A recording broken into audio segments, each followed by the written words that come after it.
오늘 그할 리뷰 1449회 최근 겁니다. 기이한 악귀의 밤. 진짜 악귀의 밤이에요. 이거 사건 보시면. 정말 악귀도 이런 악귀들이 없어요. 이건 진짜 무슨 구마의식이라도 해야 돼, 이 새끼들. 인천에서 일어난 퇴마 살인 사건인데 사실 이런 경우 많았거든요. 뭐 귀신이 들렸다, 귀신을 쫓아야 된다 해서 뭐 개 같은 의식 저지르다가 사람 죽이고 이런 거 많거든. 근데 심지어 이번에 숯불이야. 왜 숯불인지는 이제 이따가 나옵니다. 아니 이게 있잖아요. 우리나라 진짜 사입이 많잖아. 해외도 마찬가지지만. 이 민족성을 얘기할 수밖에 없어요. 사입이라는 거에 휘둘리기가 너무 좋은 사람들인가 봐, 한국인들. 사입이 진짜 많아요. 근데 우리가 알고 있는 사입이는 뭐 대형 큰 교회 기반이거나 JMS 뭐 되게 크잖아. 은혜로 교회 뭐 이런 식으로 작은 규모가 아니잖아. 그거는 사이즈가 큰 사건들을 위주로 내보내고 관심도가 생겨서 그렇지. 정말 소규모 방구석에서 뭐 한 4-5명씩 모여갖고 하는 사입이 이런 거 진짜 많습니다. 우리나라에. 되게 많아요. 그런 사건이에요. 소규모 패밀리 사입이 같은 느낌. 그런 사건인데 진짜 괴물도 이런 대불의 대불. 일단 자세한 거는 보시면 이해가 됩니다. 왜 그렇게 말하는지. 갑시다.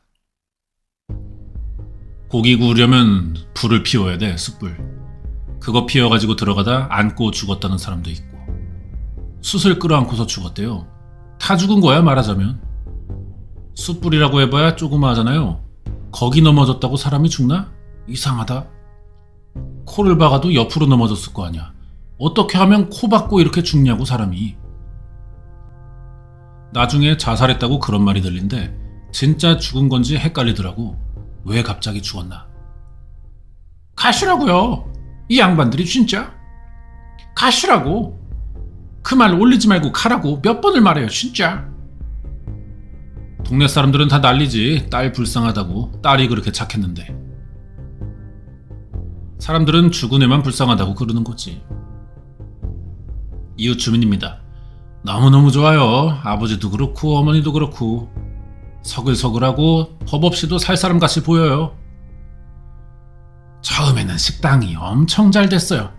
가면 그냥 아주 앉을 자리가 없을 정도였어. 하루에 매출이 몇백원 일도 아니에요. 진짜 사람이 바글바글해. 인천에서 작은 가게 하다가 2007년에 한우구이 식당을 열었습니다. 개업 초기에 손님들이 하도 많이 와가지고 2층 연회석까지 마련하고 식당을 확장했어요. 그리고 몇 번 맛집 프로에 소개된 적도 있습니다. 소 들어오면 단골 손님들한테 문자 드리거든요. 간 천엽도 드시고 신선한 한우 암소 드시러 오시라고. 정육은 아들에게 맡겨요. 식당을 직접 운영한 게 아내입니다. 김씨. 큰 돈을 벌었는지 김씨는 식당 건물까지 매입하고 건물주가 됐어요. 형제도 힘들고 몸이 지치는데 소고기 먹고 화이팅 하세요. 막 이러네. 전형적인 그냥 맛집 소개죠.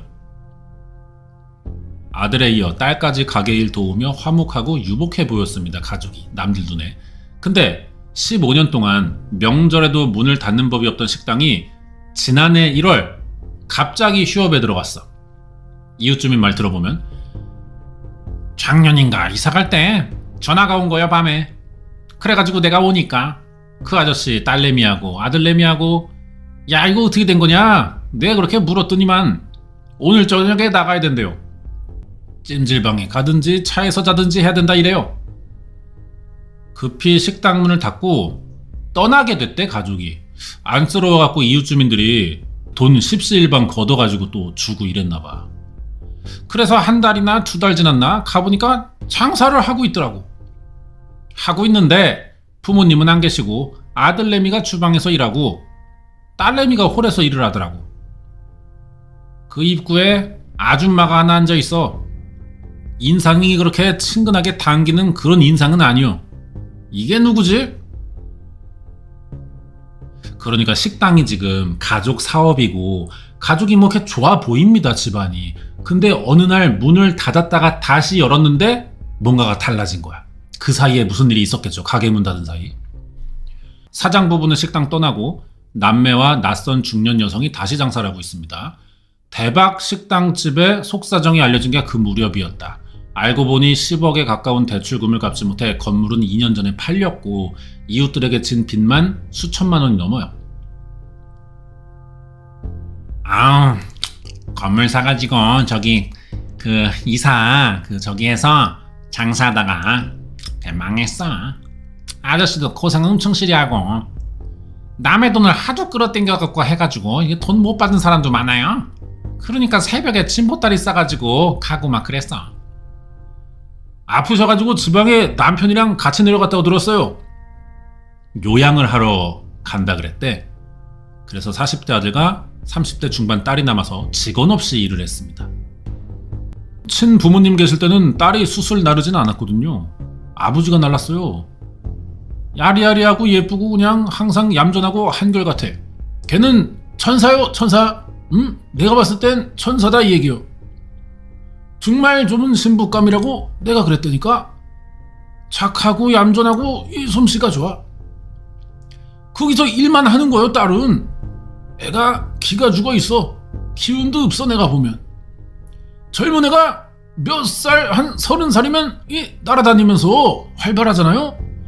애가 착한데 또 근데 기운이 없는 거야. 그 나이에. 20대 중반부터 부모님 식당 일을 도왔는데 수연씨가 대학에서 영어 영문학 전공했고 해외 교환학생 다녀왔습니다. 공부 많이 했네요. 성실하고 또 착한 딸이고. 근데 지난해 9월 갑자기 사망합니다. 이 사람이 피해자야. 35에 죽었네요. 과로로 쓰러져 죽었대요. 이수연 어머니가 장사가 안 되다가 숯불을 가지고 2층에 오르락 내리락 하다가 죽었다고. 그거 들고 다니다가 넘어져서 숯불이 몸에 붙어서. 아니 부모가 딸 죽은 거 거짓말 하겠어요? 이수연 어머니가 전화 한 번 와가지고 이야기 들으셨죠? 하더라고. 피곤해서 숯불에 엎어져가지고 사고 나서 병원에 싣고 갔는데 죽었다. 그래도 힘내고 열심히 사셔야죠. 내가 그랬어. 동네에는 소문이 이렇게 난 거야. 일이 힘들었던지 뭐 실수였던지 숯 들고 이제 움직이다가 넘어졌는데 그 숯이 어떻게 몸 위로 떨어져 갖고 죽었다. 그렇게는 알려져 있어요. 근데 이 가족이 별 다른 장례 뭐 이런 알리지도 않고 식당 폐업하고 동네를 떠났대. 그리고 동네에 묘한 소문이 돕니다. 수연 씨의 이 사망이 가족들이 밝힌 설명과는 뭔가 다른, 진짜 또 다른 이유가 있는 거 아니냐. 사고당해 가장 먼저 신고가 접수됐다는 119 가봅니다. 작년 9월에요. 그 궁전 한우 식당 사건 있죠? 그거요. 한 명은 운전이고 두 명은 치료를 같이 가는데요. 당시 출동한 대원들은 현장에 있던 목격자들의 설명 듣고 경찰에 공동 대응을 요청했었대요. 바로 위에 쓰러져 있었다는 목격자의 설명과 다르게 경찰에 공동 대응까지 요청한 이유는 뭘까? 아버지도 안 왔단 말이오. 딸 죽었는데 아버지가 안 왔어. 그게 어떻게 돌아갔는지 내가 어떻게 아느냐고 막 쉬쉬하는데 가게에서 죽었다 이거야. 수연 씨의 사망사고가 일어난 거는 작년 추석 연휴 마지막 날이었던 9월 18일 명절 연휴였는데 식당은 정상 영업했습니다. 손님 올 테니까. 그날 식당에서는 대체 무슨 일이 있던 걸까?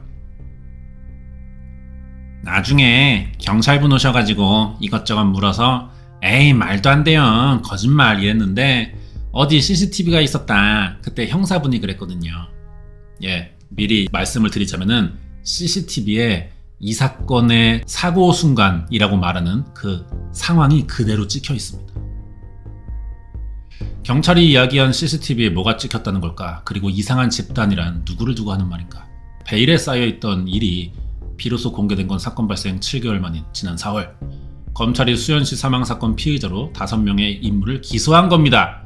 죄명은 살인이에요. 이게 사고가 아니라는 거지. 현장에 있었다는 그들은 여자 2명, 40대 남자 2명, 그리고 70대 후반의 고령 여성 5명 있었어요. 5명의 피의자 중 주범은 놀랍게도 79살 된 김씨야. 이 고령의 여성.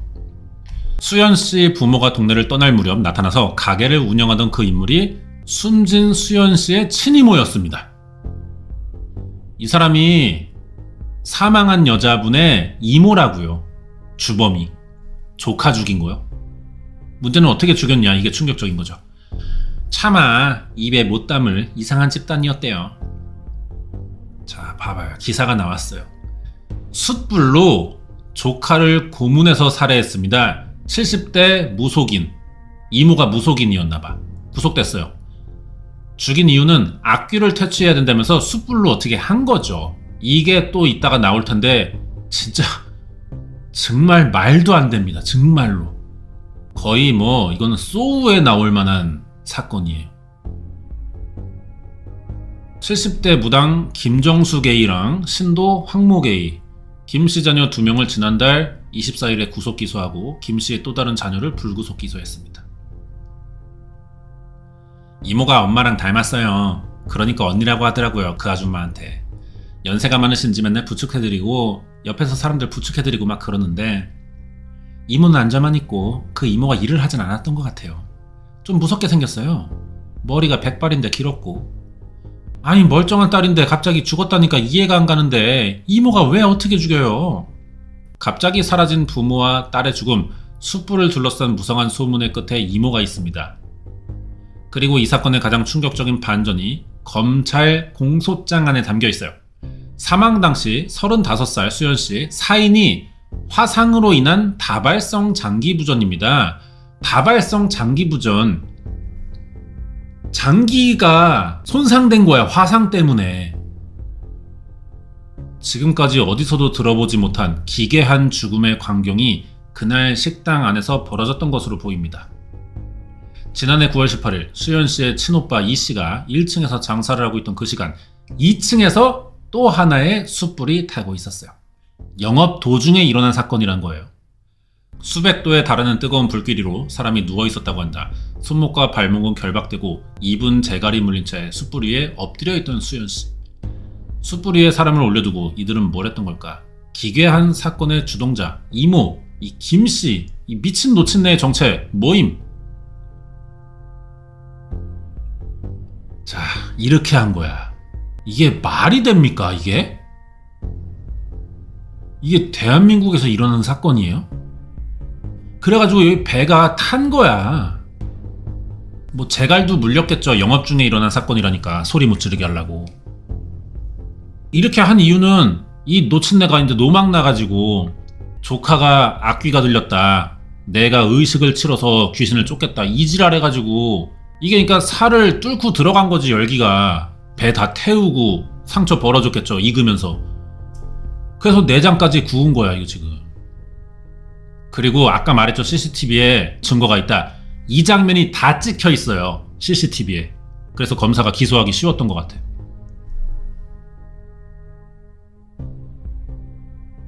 고깃집에서 흔히 사용되는 숯불 위에 사람이 올라가 있다. 이 장면이 현실 속의 얘기가 맞냐? 이 공소장 내용을 처음 접했을 때 우리 역시 실제 일어난 사건이라고 믿기가 어려웠습니다. 살해 방식도 범행 동기처럼 접해보지 못한 이 엄청 기괴한 겁니다. 검찰이 수연씨 살해 혐의로 피해자 5명을 기소하고 최근에 재판이 시작됐어요. 실제 사건이야. 사망 당시 35살이었던 수연씨는 인천의 한 대학 영어 영문학과를 우수한 성적으로 졸업한 재원이었다. 대학 졸업부터 사망할 때까지 주로 부모님 식당에서 일을 해왔고 오랜 시간 수연씨를 봐온 이웃들은 그녀가 천사처럼 착하고 성실하면 누구보다 부모를 공경하는 효녀였다고 합니다. 자, 근데 이 노인네랑 주변의 가족들 다 병신인 거 알겠어. 근데 하나 더 이상한 거는 이 피해자는 여기에 왜 올라가서 묶였냐는 거예요. 숯불이야 묶인 상태에서 도망 못 치는 거 알겠는데 여기 올라가서 묶이는 자체가 너무 비상식적인 상황이잖아. 자기가 이걸 왜 올라갔냐는 거야. 맨정신이었거든요.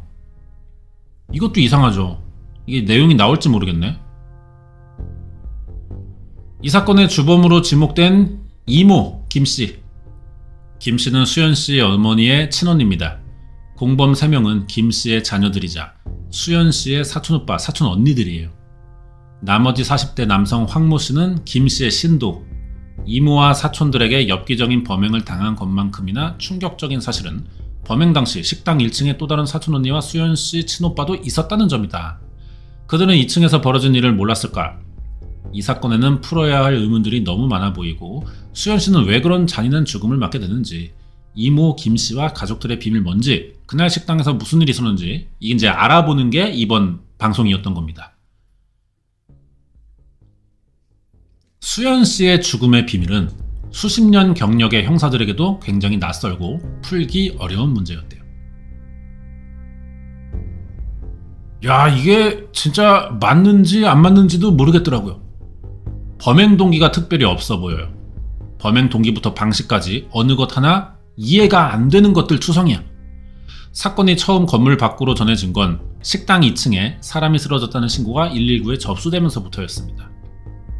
구급대가 가면 일반적으로 이 매트, 이불 위에 천장을 바라보고 누워있든지 사람이 잠을 자다가 누워있거나 그런 모습이거든요.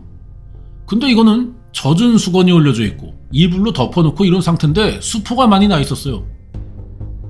구급대원들이 도착했을 때 바닥에 의식을 잃고 누워있었습니다. 수연씨. 그녀는 이불과 젖은 수건에 쌓여있는 상태였고요. 가슴과 복부를 중심으로 전면부, 피부가 변색된 상태였고 수포까지 관찰됐다고 합니다. 숯불 위에 쓰러진 채 발견됐다는 목격자들의 진술과 다르게 어딘가 뭔가 부자연스러워 보여요. 현장이. 당시 2층에는 이모 김씨랑 세 자녀 및 황씨가 있었고 영업 중인 1층에는 김씨의 딸과 수연씨 친오빠가 있었는데 이 7명이 수연씨의 사고에 대해 조금씩 다른 진술을 하는 거죠.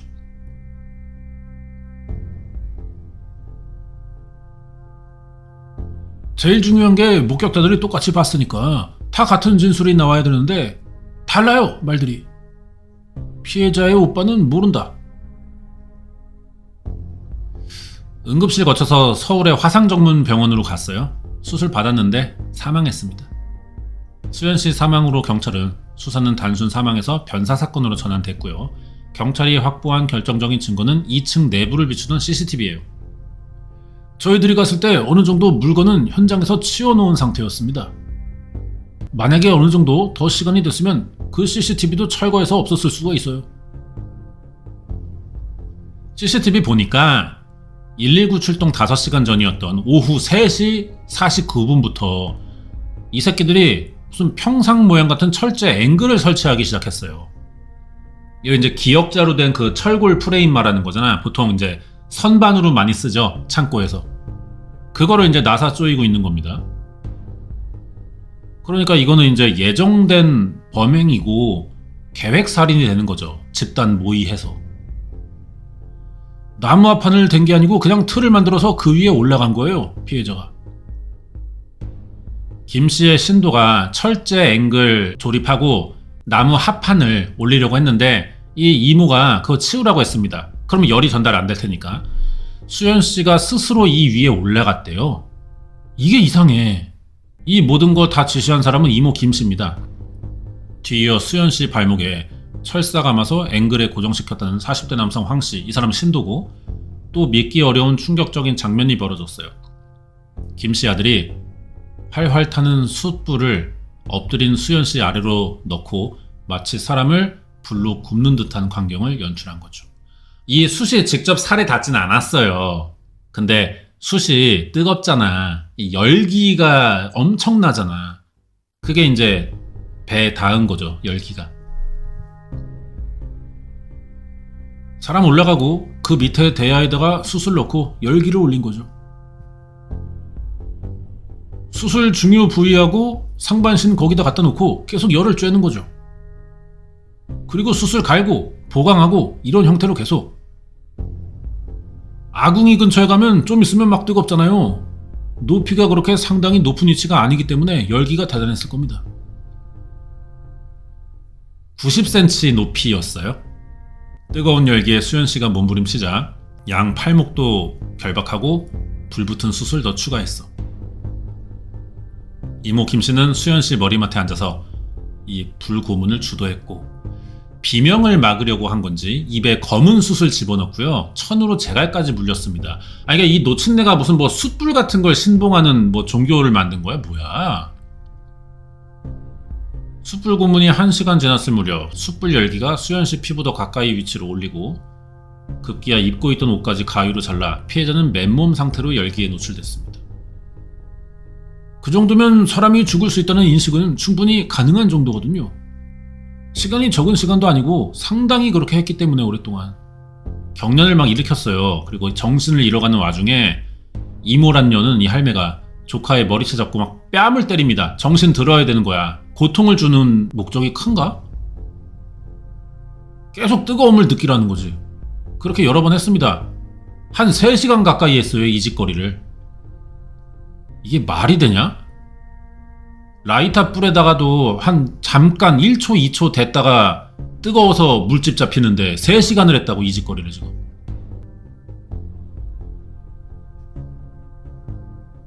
잠깐만 있어도 뜨거워서 그냥 뛰쳐나갈 정도인데 열을 가한다는 자체가 일반 상식으로 납득이 안 되는 부분은 사실이거든요, 이게 수사하는 입장에서. 3시간 가까운 시간을 불구문당한 수연씨는 결국 의식을 잃고 쓰러졌다. 그제야 손발을 묶은 철사를 풀고 수연씨를 앵글에서 내린 가해자들, 이런 상황을 예상 못했을까? 물에 적신 수건으로 수연씨 몸을 식히고 화상 입은 환부에 생고기를 갖다 대는 기행을 벌였다. 이거는 이제 약간의 뭐 그런 거 있어요. 옛날에 우리나라 사람들도 참 이 의학 상식이 굉장히 부족하던 시기가 있습니다. 90년도까지만 해도요. 화상 입으면 뭐 소주 붓고 뭐 그다음에 다진 감자 붙이고 막 이렇게 붕대로 감고 있고 민간요법이랍시고 말도 안 되는 짓거리 많이 했거든. 그중 하나가 생고기예요. 이 짓거리 하느라 1시간이 더 지나고 나서야 지들이 안 된다 싶으니까 119에 신고한 거야. 그러니까 얘들이 이렇게 될 줄 몰랐나? 진짜 멍청하지 않습니까? 개멍청하네 진짜. 귀신을 쫓는다는 목적인 건 알겠어요. 그것도 이상하지만 의도는 알겠다고. 근데 사람이 뜨거워하고 막 비명 지르고 그러면은 뭔가 잘못됐다는 생각 들지 않나? 진짜 퇴마의식 맞아 이거? 이해가 안 갑니다. 자, 그래서 신고하고 4시간 만이야. 이들은 119가 오기 전 철제 앵글을 치웁니다. 그리고 수연씨 혼자 숯불 위에 쓰러진 걸로 사건을 조작하기 시작해요.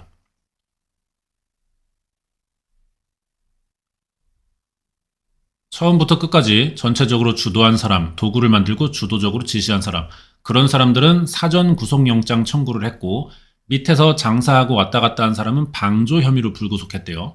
숯불 고문에 직접적으로 개입 안 했지만 상황을 인지하고 있던 김씨 딸 1명과 수연씨 친오빠 이씨는 방조 혐의로 불구속 입건됐는데 피해자와 가족 관계자였던 이들은 왜 이 말도 안 되는 범행을 저지른 걸까? 여기에 대해 이제 좀 이 새끼들 뭔 생각이냐 한번 알아봐야겠습니다. 범행을 주도하고 지시한 이모 김씨 어떤 인물일까? 그 사람이 제주도 산다고 나한테 그때 그러더라고요. 제주도 있었는데 그때 여기 2층 공사할 때인데 딸이랑 아들이랑 누구랑 막 데리고 와가지고 여기서 몇 달이 있었어요. 공사할 때. 개업식 할 때 고사 지내고 여기서 구판 벌이고 그럴 텐데 동생 식당에 큰일 있을 때마다 제주에서 애들 데리고 왔대요. 김씨가. 그런 그녀에 대해 떠도는 소문 하나가 있었습니다. 내가 저 여자 무당이지? 딱 그랬지. 보니까 이게 왁구가 무당이요. 하는 스타일이 무당 구판처럼 개업식을 하더라고. 북치고 장구치고 그냥 난리가 났어요. 그런 소문은 들었어요. 그 이모라는 사람이 무당이다. 그 건물에 용이 또아리를 틀어 앉아 있어가지고 용이 승천을 해서 잘 산 거다 뭐 그런 얘기를 들었어요. 라고 하면서 여기에 또 이 관련된 사진이 있는 걸로 보입니다. 이모 김씨는 지난해 수연씨 가족이 큰 문제를 겪고 있을 때 동네에 다시 나타났다고 합니다. 임대료가 밀려서 임대차 계약 해지 통보를 앞둔 상황이었대요. 이 부분도 이상하죠? 장사가 잘 됐는데 왜 빚을 지냐고. 월세가 한두 달 밀리고 그렇게 한 게 아니라 거의 1년을 밀렸어요. 월세가 1, 2층을 다 썼거든요. 그 가족이. 뭐 거의 억대가 됐죠. 내용 증명 보낸 이후에 그 다음에 나타난 분이었어요. 그 노인네가. 이모님이라는 분은 중간에 나타났어요. 못 견뎌내지 장사가 안 되는데 이모가 내가 갚아줄게 그러고 갚아주고 했대요. 그 이모님이란 분이 큰 돈을 해결해줬는지 약간 떠받들듯이 가족이 이렇게 하더라고요. 부축해주고. 확인 결과 김씨는 1980년대에 신내림을 받은 무당이에요. 자격증을 딴 사람이야 그러니까. 그리고 동생 가게가 위기를 맞자 구세주처럼 나타나서 밀린 임대료를 해결해줬대. 그때 사업자 등록과 임대차 계약 모두 딸 수연씨 명의로 변경이 됐는데 실질적으로는 이모 김 씨에게 가게가 넘어간 것처럼 보였다. 막 휘두르는 거지 자기가. 내가 도와주지 않았냐 이거 핑계로. 이제부터는 그 애들 남매 둘하고 이모님 지도하에 움직이겠다는 식으로 딸 이수연하고는 거의 뭐 말을 나눈 적은 없어요. 아들하고 이모님하고 통화를 했죠. 아, 죽은 피해자는 이 할머니랑 얘기를 안 했어. 그러니까 좀 사이가 안 좋았을 수도 있겠죠. 아직 뭐 더 봐야겠지만 이 무당 노친네의 입장에서는 이 죽은 피해자가 눈의 가시야. 포섭이 안 되는 거야. 다 내 수족으로 부리고 나만의 왕국을 꾸려야 되는데 얘 때문에 안 될 것 같은 거야. 그래서 악귀 들렸다는 핑계로 몰아낸 거구나. 마녀 화형 같은 거 한 거네요 진짜.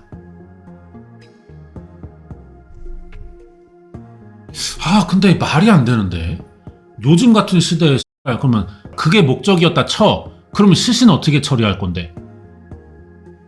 그냥 경찰에 신고해서 숯불 들고 가다가 사고 나서 넘어져서 죽었다라는 핑계가 먹힐 거라고 생각한 건가? 그게 계획이었다고?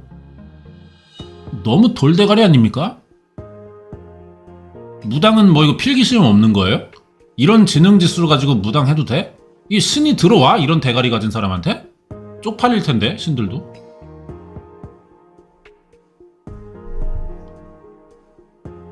아들하고 이모님하고 통화했죠. 근데 이모 김 씨의 경제적 도움에는 다소 의아한 조건들이 있었답니다. 수연 엄마가 나는 그 집이랑 연락 못해 그러더라고요. 이모가 수연이랑 엄마랑 연락 안 하기로 하고 거기다가 차려줬다고 그 말씀하시더라고요. 연락 안 하기로 하고 가게를 이모한테 준 거예요. 얘들하고 그렇게 하기로 했다대요. 3년 동안. 내가 수연 엄마 왜 연락 안 하기로 했어? 그랬더니 이모가 그렇게 계약을 했다는 거예요. 두 자녀와 3년간 연락을 끊고 식당 일에도 관여하지 않는다는 조건. 언니 김씨의 특이한 명령은 또 있었습니다. 수연씨 부모에게 인천 떠나서 특정 지역으로 가라고 한 것도 역시 언니 김씨였대요.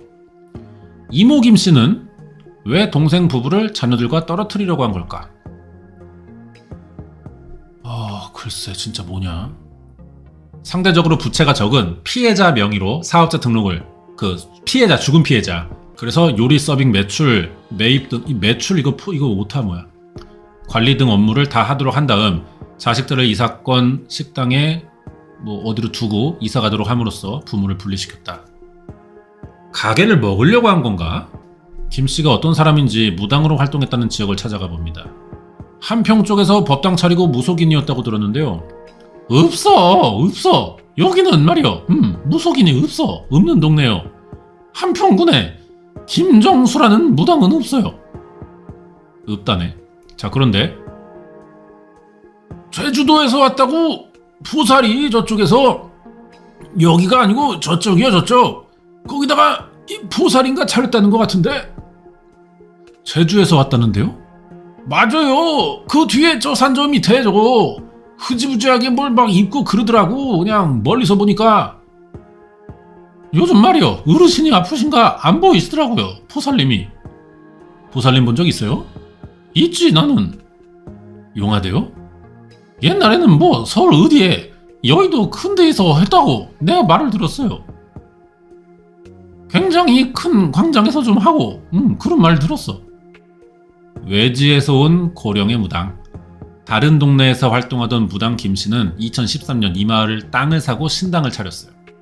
마을에서 따로 떨어진 산 아래에 종종 소리를 내며 뭔가를 했대요. 왜 이 마을로 들어온 걸까? 산 아래 신당에서 김씨는 뭘 했을까요? 여기 가리키네요. 법당인 것 같대요. 사람이 한동안 안 온 것 같다. 길이 없어요 지금. 풀이 자라가지고. 간판도 없이 신당으로 보이지 않는 컨테이너들. 박스 같은 걸로 막아놨네. 자 일단은 뭐 그냥 빈 창고 같은 느낌이잖아요. 컨테이너 사무실 쓰던 거 버린 것 같고. 이걸 문을 열면 다릅니다. 뭐 앵글 선반들이 있다. 열어봤어. 뭐가 있을까요? 사건 당시 79살 이모 김씨 80년대에 신내림 받고 무당으로 활동했어요. 김씨에게는 3명의 딸과 아들 하나가 있습니다. 사남매 나왔어. 항상 김씨를 극진히 보살피고 중요한 일 있을 때마다 신도처럼 자식들이 이제 애미를 따라다닌 거야. 함께 구속된 40대 남성 황모 씨도 이들의 신도고요. 5명 거느리고 있는 거죠. 경찰에 따르면 김 씨는 전남 한평에 신당 차리고 매달 굿이나 제사를 지냈습니다. 그에게는 황 씨나 자녀들 외에도 또 다른 신도들이 있는 건 아닐까. 수연 씨와 그 가족들 역시 이모를 믿고 따르는 신도였을까. 그렇지 않다면 왜 김 씨가 시키는 대로 동생 부부는 자녀들만 남긴 채 지방으로 이주를 하고 수연 씨 남매는 그 잔인하고 무모한 숯불 고문에 응할 수밖에 없었을까. 들여다볼수록 계속해서 생기는 의문점, 궁금증, 이모 김 씨와 수연 씨 가족들에게 숨겨진 비밀이 뭔지 이런 게 궁금한데, 그러면서 컨테이너 문을 여니까 뭐 이상한 돌덩이 하나 나와요. 이렇게 뭐 크리스마스 마냥 막 꼬마 전구 달아놓고 이렇게 해놨어. 그냥 어서 바위 날라온 거야. 이걸 모셨나?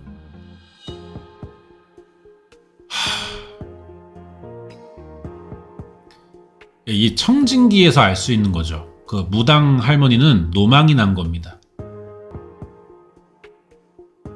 살아있다고 생각하는 건가? 옆 건물로 들어가자 탱화 그림 곁에 수십 개의 플라스틱 통들이 모여 있었어요. 뭐야 이거, 뭐 오디 이런 거 담근 건가? 뭐가 들었는지 알 수 없는 통들과 말린 약초들. 검찰 조사에서 김 씨는 자신을 할아버지 신으로부터 신내림받은 무당이라고 표현했대요. 진술을 이렇게 하고 있는 거야, 검찰 앞에서. 수연 씨 사건이 일어나기 전부터 여기서 각종 종교의식 열고 신도들에게 수천만 원의 공양비를 받아왔습니다. 좀 이런 것 좀 믿지 마세요, 여러분. 진짜 다 사기예요. 아니 뭘 좆발랐다고 몇 천만 원씩 들여갖고 이런 시골에 노망난 노인네 만나고 있냐고. 왜? 그 돈 써가면서.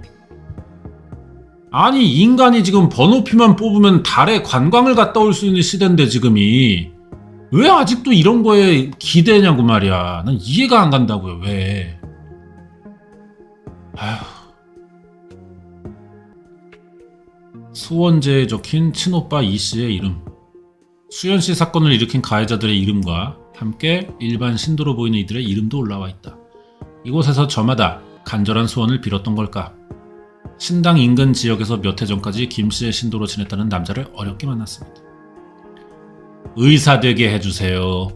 아니 의사가 되고 싶으면은 책 피고 공부를 해야지. 이 시골에 몇 천만 원 들고 와가지고 갖다 바치면은 되게 해주냐고요. 이 할머니가 노망이 났는데 돌덩이에다 청진기 대고 진찰하고 있는 할머니인데 돌멩이랑 병원놀이 하고 있잖아. 이런 무슨 망령이 든 할머니한테 돈 갖다 주면서 의사 되게 참 되겄다. 답답해 죽겠네. 정말 답답해 죽겠어. 애기 생기게 도와주세요. 똑같은 말이야. 아니 시골에서 노망 나가지고 돌덩이랑 병원놀이 하고 있는 할머니한테 가서 돈 주면서 애기 생기게 달래면 차라리 그 시간에 섹스를 하세요. 뭐 하시는 거요? 아니 이걸 섹스를 해야 이 임신 수정 착상 배란이 될 거 아니냐고. 여기다 그냥 돈 갖다 주면 돌멩이가 해줘? 비응신 같은 짓거리들 하고 자빠졌네 정말. 나 짜증나서 못 보겠어. 이 새끼도 마찬가지야. 돈 잘 벌게 해달래. 그 돈을 저금했어야지. 여기다 갖다 주고 있잖아. 병원놀이 하는 할머니한테. 지가 돈을 갖다가 과소비를 이상한 데다가 씨발 비용 내보내고 있으면서 돈을 잘 벌게 해달라면 그 돈으로 테슬라를 샀어야지 이때. 답답하다 정말. 답답해. 이런 인간들이랑 내가 똑같은 한 표를 들고 있는 거야. 답답해 죽겠어요. 답답해. 이 나라가 안 망하고 있는 게 신기하다니까. 진작에 망했어야 돼 대한민국은. 이런 인간들이 나랑 지금 같은 사회에 섞여 살고 있는 거야. 답답해 뒤지겠다고요. 뭐 하는 거야? 노망난 할머니 돌멩이랑 병원놀이 하고 있는데. 말 진짜 짜증나가지고.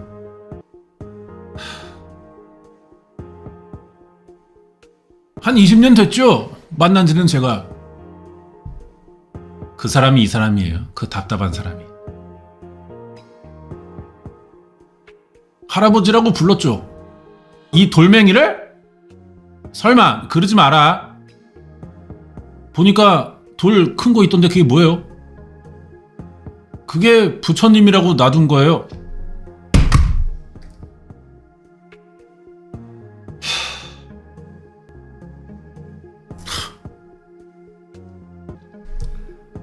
그래요? 김 씨는 꽤 큰 무당으로 알고 지냈다는 남자. 신중에는 일명 약신 할아버지도 있었다. 약초 할아버지라고 모시는 그것이 있어요. 코로나 같은 거 오면 어디 가서 약초 같은 거 캐다가 재우고 솥에 끓여가지고 또 삶아갖고 놔두고 말이요. 우리가 많이 힘들었지 사실은. 자식들이 잘 만들어요. 그 애들이 선수요. 겨울에 그렇게 눈 몰아쳐도 일바지인가 있죠. 그러니까 애들이 고생을 엄청 했어요.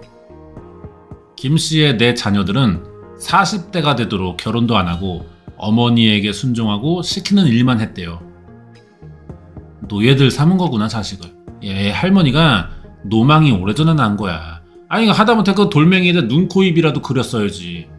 성이 존나 없네 정말. 인천에 살던 조카 수연씨 남매도 만난 적이 있대요. 그 이수연 남매가 다 순하고 착하고 그러죠. 전국 순회도 같이 했어요. 또 뭐야 조용필이야? 전국 순회할 때만 해도 식당이 안 됐다고. 빚을 많이 져가지고 망해가지고 어쩐다 저쩐다 막 했어요. 전국 사찰 같은데 공양한다 그래가지고 한 달에 한 번씩 전국 순회를 한 바퀴 돌면은 10군데 돌면 하루 반 걸리더만요. 며칠씩 전국 사찰을 돌며 공양해가지고 이 여행에 수연씨 남매도 동행을 했었대. 이 아줌마가 좀 학교 다닐 때 일진이었나봐. 이 일진 애들이 애들 끌고 다니는 거 되게 좋아하거든. 이 할머니가 꼬라지 뻔하네. 일진이었어 일진. 70년도에 그냥 동네 뒷산 올라가서 본드 불고 뭐 가스하고 막 이래가지고 뇌가 마탱이 간 거야. 그러니까 돌멩이 끌어안고 병원놀이 하는 거야. 이게 정상적인 대가리야 이게. 그러던 놓친낸 거야 이게. 이거 계속 해야 됩니까 진짜. 현타가 너무 오는데요. 식당 경영이 어려워졌을 무렵에 가족들은 이모 김씨에게 해답을 찾던 게 아니냐. 뭐 어쨌든 무당으로 한다니까. 신도였던 남자는 수연씨 사건이 있기 전 무당 김씨와의 관계를 정리했대요. 그래도 뭐 결국 대가리가 깨졌네요. 약신 할아버지 그거를 덮어놨다고 굉장히 화를 내더라고요. 이 중요한 분을 얼굴에 가려놓고 죽이려는 거냐고. 내가 자존심도 상하고 젊었을 땐 몰랐는데 나이 먹다 보니까 손자 있고 다 있는데 이게 뭔 짓거리냐? 지금까지 이러려고 내가 당신을 만나고 다니냐? 이런 생각이 딱 드는 거예요. 그리고 이제 참고로 제가 이제 패션 강의를 좀 해드리자면은 뭐 모자 쓰는 거 좋은데요. 모자의 색깔을 티셔츠의 색깔과 일치하지 마세요. 지능이 굉장히 떨어져 보입니다. 그 코디는요. 안 돼요. 신발이랑 맞추든가 뭐 가방이랑 맞추든가 뭐 하려면 그렇게 해야지 티셔츠랑 맞추지 마세요. 진짜 지능이 한 3분의 1은 날아가는 것처럼 보이거든요. 봐봐요. 지금 이 아저씨가 똑똑해 보입니까? 예? 이 할아버지랑 세계 수도 대결 맞추기 하면은 질 수 있어요? 질 자신이 없습니다. 이 코디가 사람의 지능이 굉장히 떨어져 보이는 거예요. 예? 색깔을 말하는 게 아닙니다. 제 방송은 정치적 입장이 없어요. 색깔을 말하는 게 아니고 이 컬러감 이게 안 된다고요. 이거 진짜. 이게 동네 바보지 뭐야 이게 지금 이렇게 옷 입는 게. 그러니까 돌멩이 믿고 있는 거 아니야 지금. 그래도 이분은 벗어났습니다. 남자는 김씨가 신도들에게 유난히 자주 했던 이야기가 있었대요. 전생 얘기 많이 했죠. 전생에 누구를 만난다 어쩌다 저쩌다 당신이 내 어머니였다 어쨌다 저쨌다 뭐 그런 얘기. 쉽게 말하면은 업장 벗는다든가 그런 식으로 좀 공 좀 들여라. 업장이 뭘까요? 과거에 내가 했던 나쁜 말과 행동이 쌓여서 현재에 영향을 준다는 업장. 업보 말하는 거지. 불교에서 흔히 쓰이는 말이지만 무당 김씨는 특이하게도 전생에 쌓인 악한 업장 얘기를 했대요. 그 얘기는 황당하게도 조카 수연씨에게도 적용이 됐다. 수연씨가 전생인 잘못을 해서 악귀가 씌었다는 거예요. 그러니까 이거는 명분이고 내가 볼 때 이 돌멩이랑 병원놀이 하는 할머니가 수연씨를 제거하고 싶었던 게 아닐까 싶어. 어떤 이유로.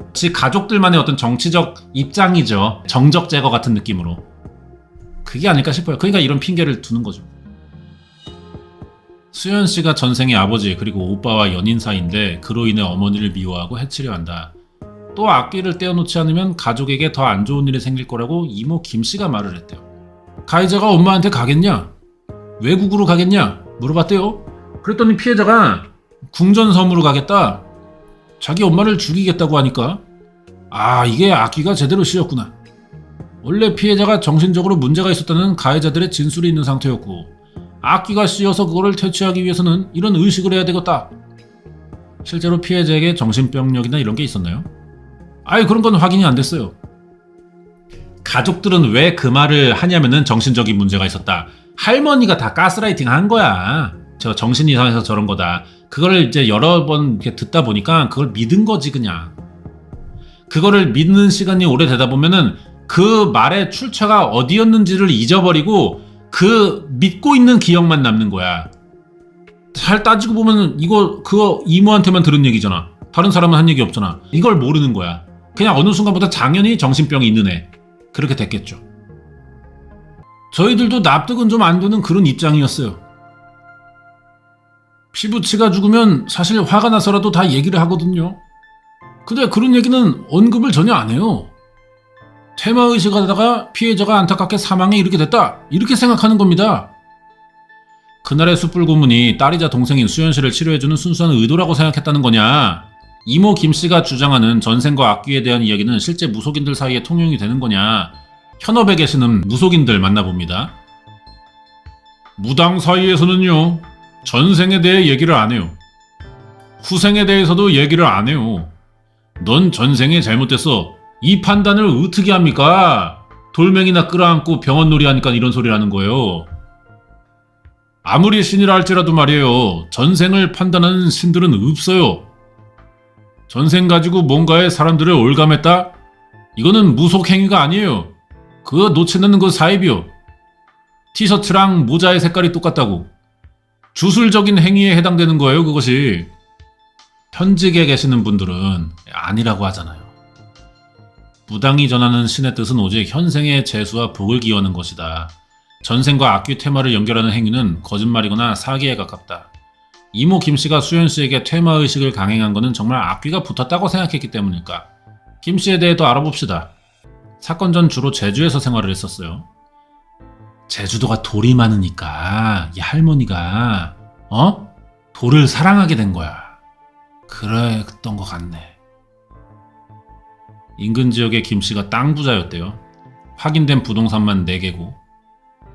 여기가 궁전읍 중에서는 최고예요. 땅값이 여기 비싸지? 180몇 평에 이게 한 600제곱미터 될 거예요. 여기로 와서 막 종교 냄새 나더라고요. 거기에 관련된 사람들이 있어요. 여기서 하다 보면 막 사람들이 우르르 몰려들거든. 일반 사람들은 아닌 것 같다고 생각하지만 말이요. 하지만 김씨 소유의 부동산들은 최근에 대부분 매물로 나왔어요. 해당 부동산들의 등기부 등본 확인하니까 대부분 수억 원대 이상의 담보대출과 채무가 잡혀 있습니다.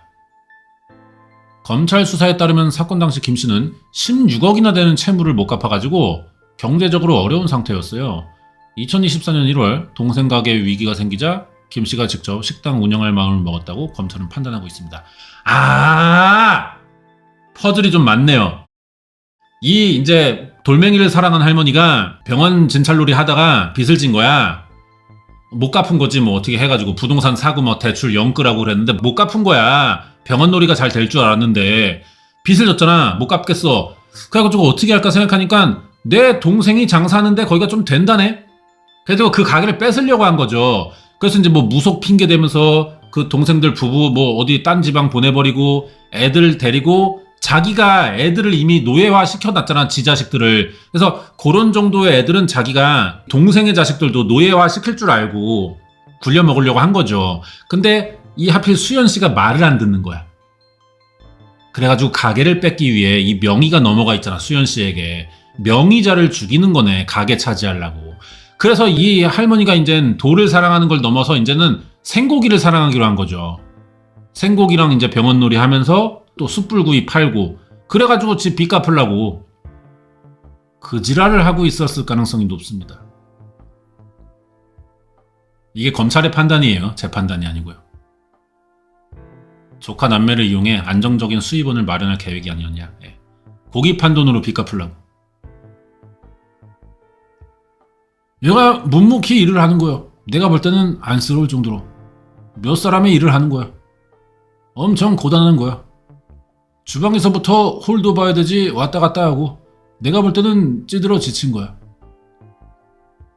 그 딸이요. 새벽 4시부터 밤 12시까지 했어요, 일을.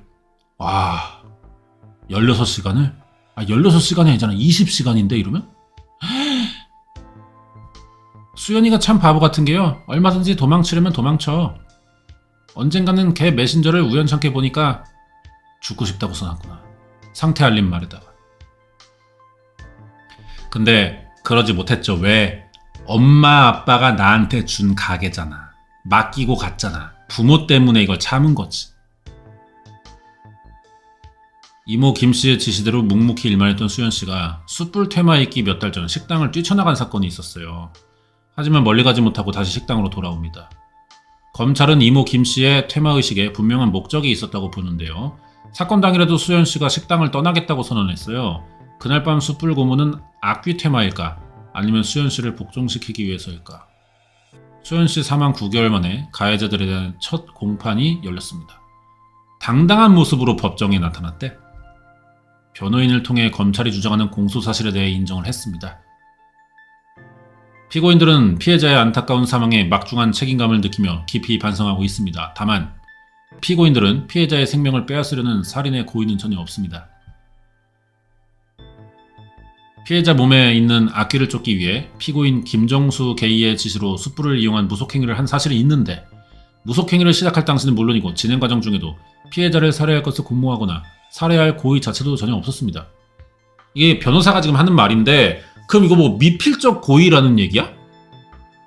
아닌데 뭐 어떻게 그럼 뭐라고 봐 이거를? 상해치사야 뭐야 그럼 이게 죄명이? 어떻게 할 거지? 이게 살인죄가 아니면은? 아니 비상식적인데 너무. 악귀에 씌인 피해자가 가족들에게 위협적인 언행을 해서 이를 주술로 치료하려고 했다. 수연씨가 사망할 줄 모르고 시작한 범행이었다면 사건의 고의성이나 살인죄를 증명하기 어려운 걸까? 마귀를 퇴치한다는 의미라면 이 사람을 살려야 하는 거잖아요. 살리기 위해서 하는 것인데 약 3시간 동안 숯불 피우면서 이 사람의 상태를 보지 않았다? 그리고 퇴마의식 동안 119에 신고를 하지 않았다? 이 부분에서는 이 사람들이 처음에는 살인 의도가 없었다 하더라도 그걸 계속하는 과정에서 분명히 살인 의도가 분명히 인정된다고 보이더라고요. 그들은 수연씨가 다치거나 사망할 수 있다는 사실을 전혀 예상하지 못했을까? 한국화재감식학회 김광선 명예회장과 함께 당시 피해자가 얼마나 고통을 겪고 어떻게 사망에 이르게 됐는지 실험을 통해 가늠해보기로 합니다. 철제 대야에 담길 정도의 숯불과 범행 당시 사용된 것과 비슷한 높이 철제 앵글 만들었고요. 인차에 가해지는 열기를 세밀하게 관찰하려고 마네킹에 돼지 피부와 근육 조직 일부를 부착했어요. 돼지 가지고 실험 많이 하더라고요. 이 피부 층이나 그게 좀 질감인가 뭐 이런 게 좀 비슷하대. 물체에서 발산하는 복사열을 측정하는 열화상 카메라로 측정한 결과 실험 전 마네킹 온도는 15.9도, 숯불 표면 온도는 176.7도, 숯불을 집어넣자마자 마네킹 온도가 37도까지 확 올라가 버립니다.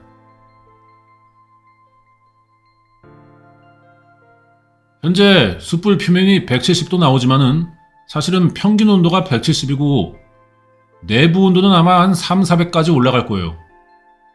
그 다음에는 직접 복사열과 대류열이 곧바로 위로 올라가기 때문에 직접 복사열이 올라오는 이 부분은 계속해서 온도가 올라갈 겁니다.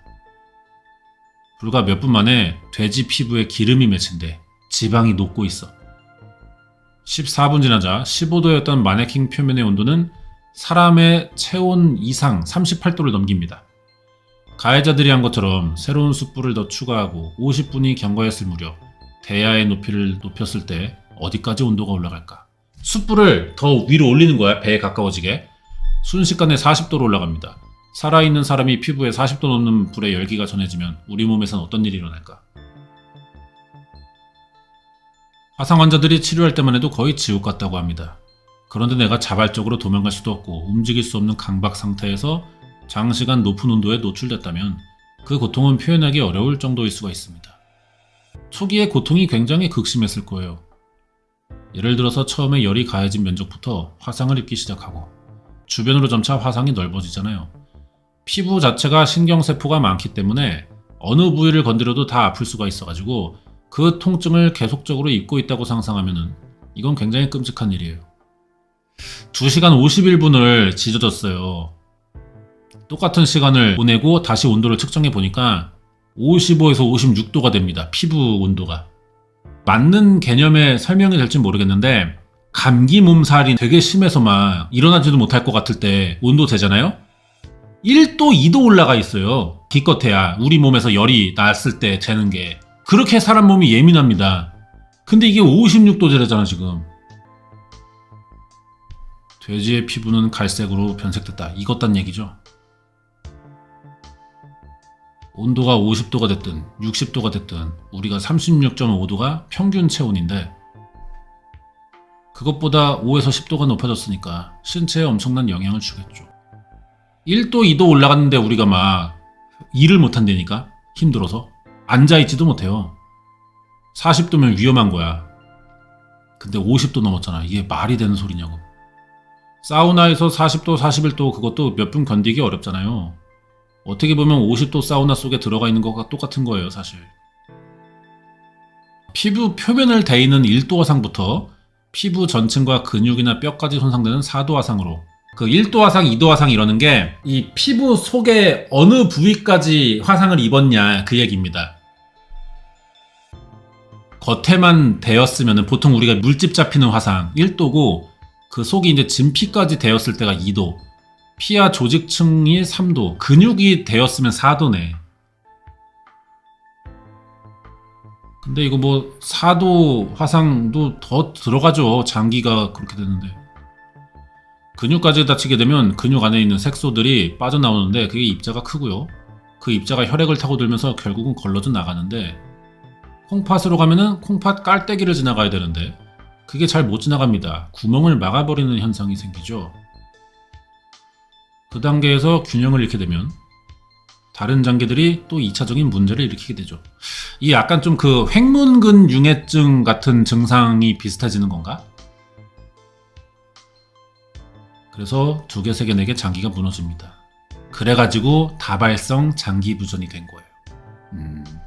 근육들이 녹아서 신체를 돌아다니다가 걸러지지 못해서 장기 손상들이 입은 거구나. 전문가들은 이 사건에서 가장 위험했던 건 2시간 51분이라는 시간이었다.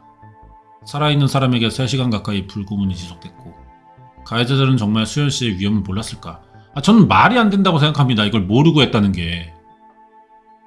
사실은 몸 안쪽이 어떻게 되는지는 그분들이 몰랐을 거라고 생각해요. 가해자들이.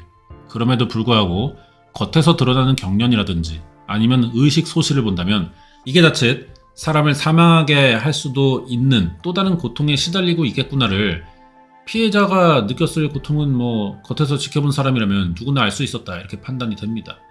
당연하지. 근데 이걸 계속했다는 거는 뭐야? 티셔츠와 모자의 색깔이 똑같은 새끼라는 거예요. 피해자가 뜨거운 열기에 몸부림치고 의식을 잃어갈 때 그들은 왜 수연 씨의 고통을 지나쳤을까? 사건 당일 아침 인근 철물점에서 이 앵글을 직접 제작해왔습니다. 가해자들이. 숯불 고문이 오후 4시쯤 시작됐으니까 이 무모한 범행을 막을 수 있는 기회는 많았죠. 공소장에 따르면 CCTV에서 피해자 수연 씨는 이 앵글 위에서 천천히 의식을 잃기 전 너무 뜨겁다. 잘못했으니 풀어달라고 이렇게 여러 번 소리를 질렀대요. 하지만 이모 김씨와 나머지 가해자들은 숯불을 더 추가하고 높이를 올리고 피해자 입에 재갈 물려가면서 범행을 멈추지 않았다는데 그날 식당 안에 있던 7명의 공범들 신도 황씨를 제외하고는 모두 수연씨의 법적 가족입니다. 잔인한 범행 방식만큼이나 우리를 놀라고 아프게 한 거는 아무도 피해자 지켜주고 살려주지 않았다. 사건 당시 지방에서 지내고 있었다는 수연씨의 부모, 식당 1층에 있지만 묵인한 친오빠, 부모와 오빠는 모두 경찰 조사에서 수연 씨에게 악귀가 씌여 이상한 행동을 하니까 우리 이모인 김 씨가 치료하는 과정이었다고 진술을 했어요. 이 부모다 병신이구만.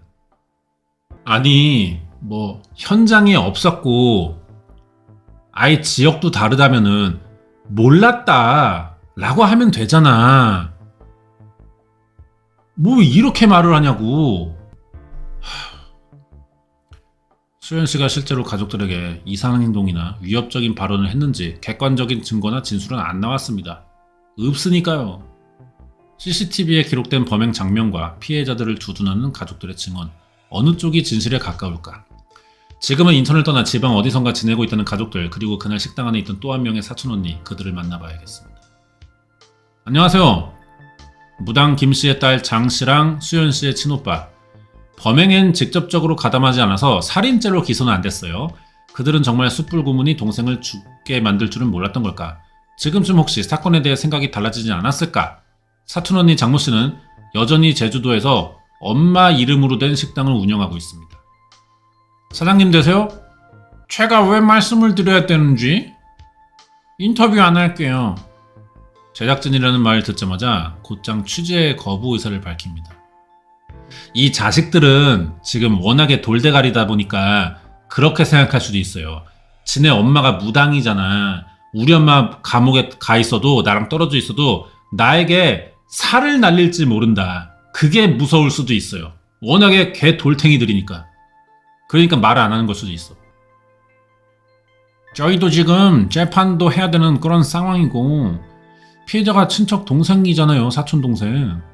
저희도 안타깝고 저희가 잘못한 부분에 대해서는 다 반성하고 있어요. 그날 현장에 있었잖아요. 아니, 그렇게 말할 거 아니고요.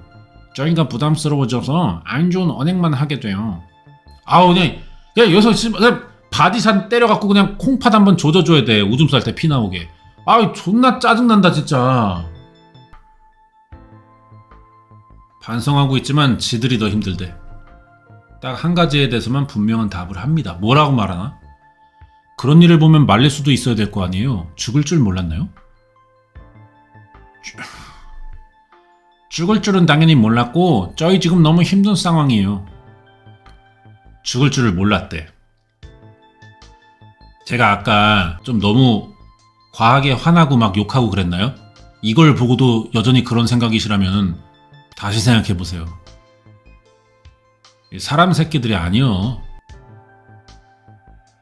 사람을 결박한 지 3시간 가까이 숯불 열기를 쏘게 했을 때 어떻게 될지 예상을 못했대. 아니, 예상 못했을 수도 있지. 누구도 경험해보고 상상할 수 없는 그런 상황이니까. 근데 보고 있잖아. 사람 상태를 보고 있잖아. 보고 있으면 알 수 있지. 상상하거나 뭐 예상으로는 모를 수 있어. 보고 있잖아.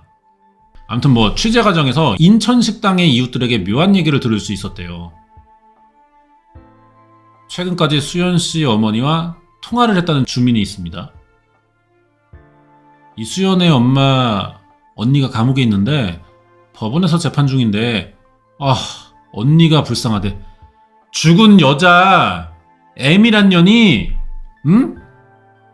언니가 자기 자식 죽였잖아 지금. 근데 언니가 불쌍하다고 한대.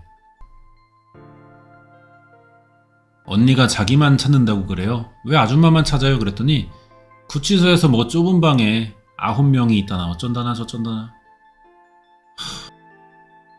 그때 수연이 바로 장례 치렀다면서 왜 그럼 다시 수사를 해요? 자기 아들은 살인방조죄로 왜 살인방조가 돼? 그러면 살인할 때 옆에 있었다는 거잖아. 내가 그랬어요. 그랬더니 얼버무리더라고요. 내가 볼 때 지들도 다 알아.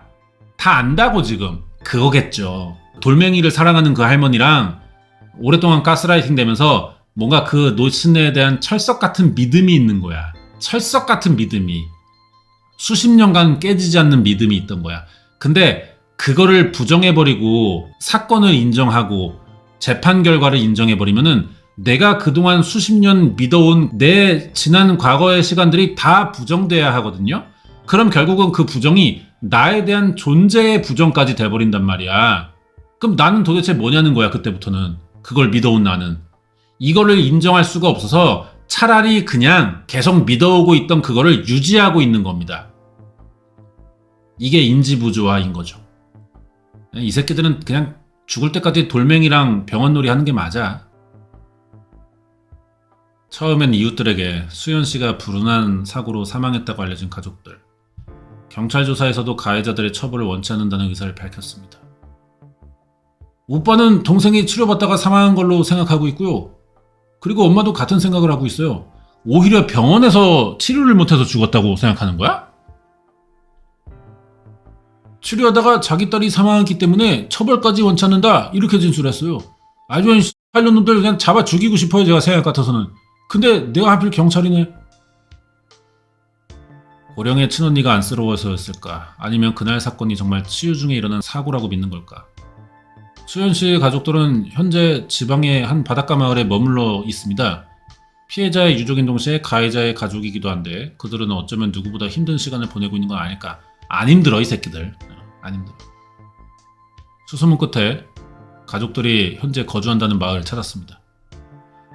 그 집이 작년 여름에 왔나 싶은데 아줌마가 다리가 좀 불편하던가 그러더라고. 아들하고 아버지하고. 계십니까? 계세요? 예. SBS에서 나왔는데요.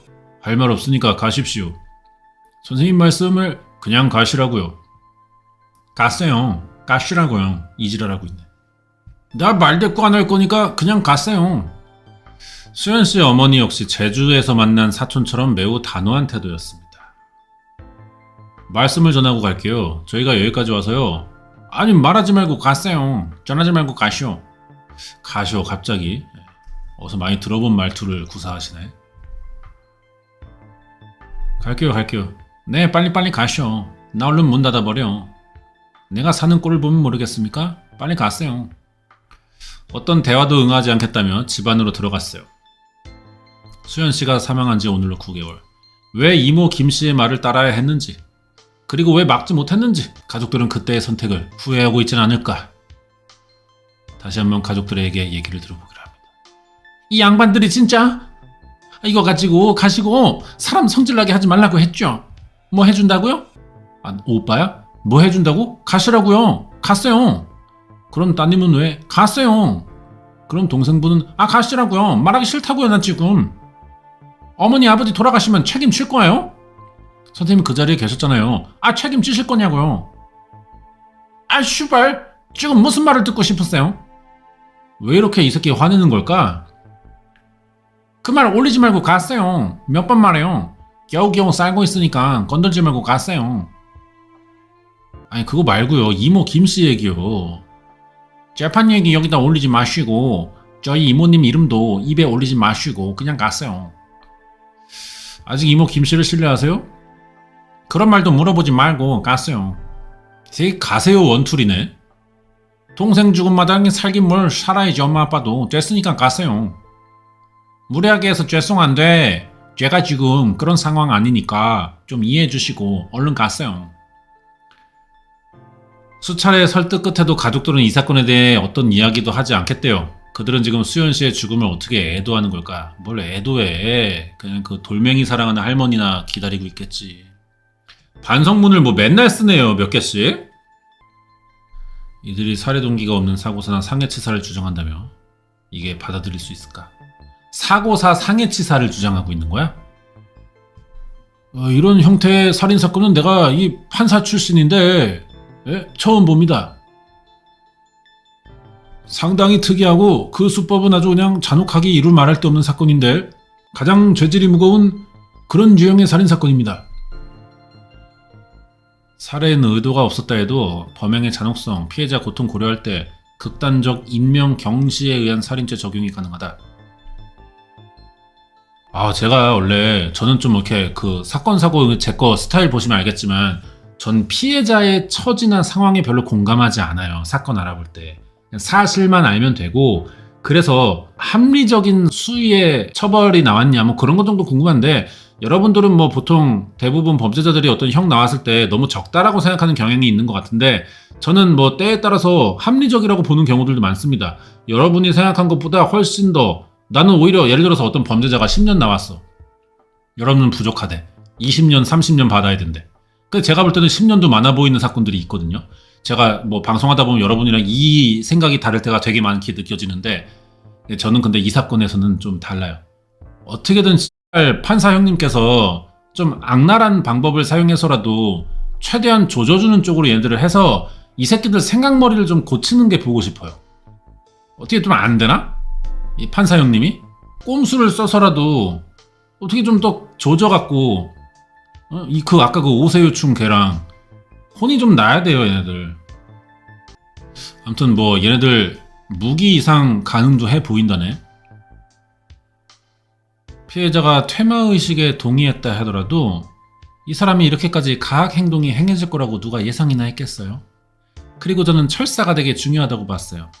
피해자가 순순히 올라갔고 승낙한 상황이었으면 사실은 굳이 그렇게까지 세게 결박할 필요가 없거든요. 논리적인 지적이죠. 피해자가 이탈하지 못하도록 결박했다. 3시간 동안 구호 조치도 안 했습니다. 또한 피해자들이 사망 가능성을 충분히 인지할 수 있다는 걸 보여준다.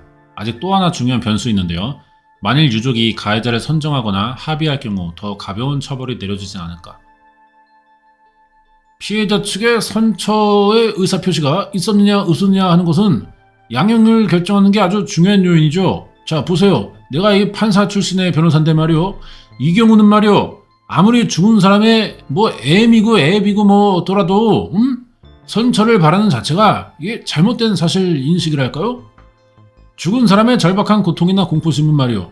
가해자에게 그 책임을 지워야 되는데 원래의 의미의 피해자, 선처의 의사표시로 순수한 그 뜻 그대로 받아들여지기는 좀 어렵지 않겠나 싶습니다. 전문가들은 이 사건이 특이하고 전례가 없어서 우리 형사사건 판례의 중요한 기준점이 돼야 한다. 가해자들은 수연씨가 악귀 퇴마 필요한 사람이라고 했지만 다르게 기억하는 사람들이 있어요. 친구들인데 되게 앞뒤가 다 선할 것 같은 그런 스타일이었어요. 정말 수수해서 뭔가 친해지기가 어려울 정도로 순수하고 조용한 사람이요. 저도 이제 그 밀양에 혼자 사시는 50대 수수한 아저씨 한 분 알고 계시거든요. 그 아저씨는 근데 친해지기가 어려울 정도로 악랄합니다. 순수하고 조용한 거랑은 반대죠. 진짜 때묻지 않았다 이런 느낌이었으니까요. 성적은 상위권이었고요. 수업 한번 빠지지 않고 누구보다 학업에 열정적이었대요. 그런데 2013년 대학 졸업과 함께 친구들 사이에서 사라졌습니다. 요 시기가 중요하겠다. 2013년에 사라졌대요 갑자기. 가족에게 어떤 뭔가 일이 있었던 거 아닐까요? 메신저나 SNS 이런 거 너무 이상하리를 만큼 그런 게 없었어요. 20, 30대 여자가 SNS를 안 한다. 요즘 우리나라에서는 뭔가가 이상하다고 느낄 정도로 의심된다. 이 여자는 왜 SNS를 안 하지? 할 정도로 당연한 거란 말이야. 이게 여자들 사이에서는 20, 30대 여자들에게 SNS. 안 하는 게 이상해 보일 정도야. 안 하는 게 희한해서 뭔가 의심스러울 정도라고. 근데 안 한다는 거는 뭔가 비밀이 있는 거죠, 지금 이 사람에게. 얘 뭐하고 살아? 이렇게까지 소식을 못 들을 수가 있나? 그 당시에 어쨌든 제가 할 수 있는 방법으로 찾았는데 다 안 나왔어요. 연락이 그냥 뚝 끊겨버렸구나. 2012-13년 이후부터는 뭔가 좀 이상하다는 생각을 했어요, 제가. 영어나 중국어 쪽도 좀 뛰어났는데 취업하는데 전혀 문제가 없는 친구였거든요. 근데 왜 계속 집에서 그렇게 일을 하도록 시킬까요? 문자도 보내보고 전화해보고 했는데 안 받아요. 결국엔 그 식당까지 제가 연락을 했었어요. 어머니가 받으시더라고요. 제 친구인데 뭐 요새 연락 안 된다. 그래서 그렇다 하니까 수연이가 요새 공부해서 연락 다 끊고 그냥 공부에 집중한대요. 그게 이제 식당에서 일하던 시기인 거야. 2013년 수연씨가 개인 블로그에 작성했던 영문글을 발견할 수 있었는데 당시 식당에 일손이 부족해 부모님을 임시로 돕고 있다는 내용을 일기처럼 썼나봐. 저는 항상 친구들에게 이 식당 인수 안 할 거고 평생 식당 열지 않을 거라고 했다. 이 식당에서 풀타임으로 일하고 있다나. 엄마는 1년 동안 2층에서 열심히 일하면 하고 싶은 대로 해주겠다고 약속했어요. 하지만 약속은 지켜지지 못했던 걸로 보인다. 지인들이 수연씨 연락을 마지막으로 받은 게 3년 전입니다. 300을 빌려주면 좋겠다고 얘기하더라고요. 집에 어떤 대출이 있어가지고 막아야 되는데. 가족이 운영하는 가게에서 대금을 결제하거나 부족한 금액이 있어가지고 제가 알고 있는 수연이는 절대 그런 연락을 하지 않을 사람이라고 예상되는데 가족들이 수연이에게 왜 이런 것까지 시키는 상황인 건지 좀 답답하고 뭐 속상했어요. 친구들은 수연씨 죽음을 납득할 수 없다.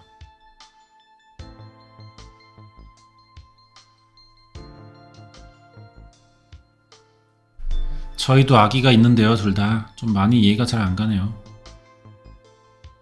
그때보다 제가 훨씬 더 따뜻하게 다가가서 얘기를 들어주고 했으면 어땠을까. 언니의 삶이 뭐 한평생 힘들었고 외로웠을 것 같다. 진짜 가족들 때문에 주변 인간관계 다 끊기고, 물론 가족들 틈에 둘러싸여 있는데 혼자 있는 약간 좀 그런 생활이었겠네 계속. 그리고 이분이 또 사실 뭐 이분 탓을 하는 건 아니지만 좀 뭐랄까 성품이 범죄를 당하기 좋은 착함을 갖고 있는 것 같아요. 나 같은 성격이면은 씨발 안 한다고 그냥 하고 나 집 나가버리면 그만이야. 뭐 찾든 말든 간에 안 가. 안 한다고 고깃집. 나 숯불 안 날른다고. 안 해. 나 안 해. 난 절대. 근데 가족이 시키고 부모님이 원하니까 참고 들어주는 애들이 있잖아요, 주변에. 근데 하필이면 그 부모들이 좀 병신이면 이런 가능성이 높아지는 거지. 그런 것 같습니다. 그래가지고 이제 이 방송의 제목이 기이한 악귀의 밤인 거예요. 귀신이 누구한테 쓰인 거야 지금? 그 돌멩이 사랑하고는 그 끌어안고 있는 그 할머니 아니야, 악귀가. 그 자식 새끼들이랑 그 피해자 오빠 뭐 조카 새끼들 뭐 그 있잖아. 그 새끼들 아니야 다. 노인네 자식이랑 노인네 동생 부부랑 피해자 친오빠랑 악귀 7인방이요. 그냥 대불들. 구마의식을 해야 돼 이 새끼들. 아니 이 새끼들 뭐 뜨거운 라면도 호호 불어먹는 새끼들이 수술 갖다 대면은 죽을 줄 몰랐다는 게 이게 말이 되는 소리냐고요. 아우 싸대기 마렵게 정말. 범행의 잔인성도 좀 열받는 일이지만 그거를 진술하는 과정에서 나오는 그 말들이 사람을 너무 열받게 해. 지금 얘네들이. 그게 난 너무 짜증나더라고. 인천 숯불 퇴마 살인 사건인가봐요. 정식 명칭이. 진짜 말도 안 되는 명칭을 갖고 있는 사건입니다. 진짜로. 이런 게 있었고 최근에 이 방송이 나왔었습니다. 요즘에 최근 편들을 많이 리뷰하고 있는데 그 말은 곧 그 알이 좋은 주제를 가지고 방송을 만들고 있다는 뜻이 또 되는 것 같기도 하고, 물론 나의 초이스가 좋음 나쁨의 지표가 될 수는 없지만 제 좀 어떤 기호에는 맞는 사건들을 최근에 많이 하고 있더라고요. 그래서 좀 요즘 사건을 하고 있는데 뭐 또 했으면 하는 편 있으면은 댓글로 좀 남겨주시기 바랍니다. 오늘 여기까지고 다음 주에 새로운 편 리뷰해 볼게요.